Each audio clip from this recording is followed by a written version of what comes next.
Kwa ushauri mwingine kwa bodi ya ligi. Huu ndio wakati mzuri wa viongozi wa bodi ya ligi kujiuzuru. Unajua kwa sababu gani? Tatizo limesha kuwa sorted. Ila kwenye kulinda heshima unawajibika ili kupisha watendaji wengine waje wasimamie sheria na kanuni tulizojiwekea. Yani kama kuna wakati mzuri wa viongozi wa bodi ya ligi kujiuzuru ni wakati huu. Unadhani ni rahisi, Oscar? Of course ni rahisi. Ni kwa sababu sisi tumekosa utamaduni. Bahati mbaya sana tunadhani mtu anayejiuzuru ni mtu mbaya. Ni heshima kuwajibika kwenye ofisi ambayo haukutenda haki. Unanielewa? Okay. Si tatizo limeshakuwa sorted? Yani kwamba hawajiuzuru ili watu wengine waje dabi ichezwe. Dabi tayari imeshapata ufumbuzi.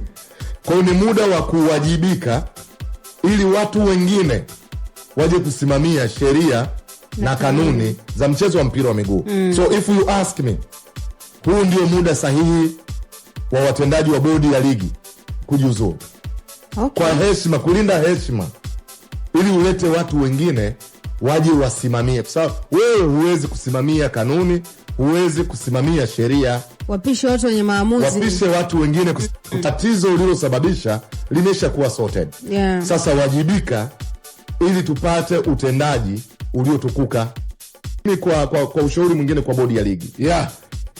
Huu ndio wakati mzuri wa viongozi wa bodi ya ligi kujiuzuru. Unajua kwa sababu gani? Tatizo limesha kuwa sorted. Ila kwenye kulinda heshima unawajibika ili kupisha watendaji wengine waje wasimamie sheria na kanuni tulizojiwekea. Yani kama kuna wakati mzuri wa viongozi wa bodi ya ligi kujiuzuru ni wakati huu. Unadhani ni rahisi, Oscar? Of course ni rahisi. Ni kwa sababu sisi tumekosa utamaduni. Bahati mbaya sana tunadhani mtu anayejiuzuru ni mtu mbaya. Ni heshima kuwajibika kwenye ofisi ambayo haukutenda haki.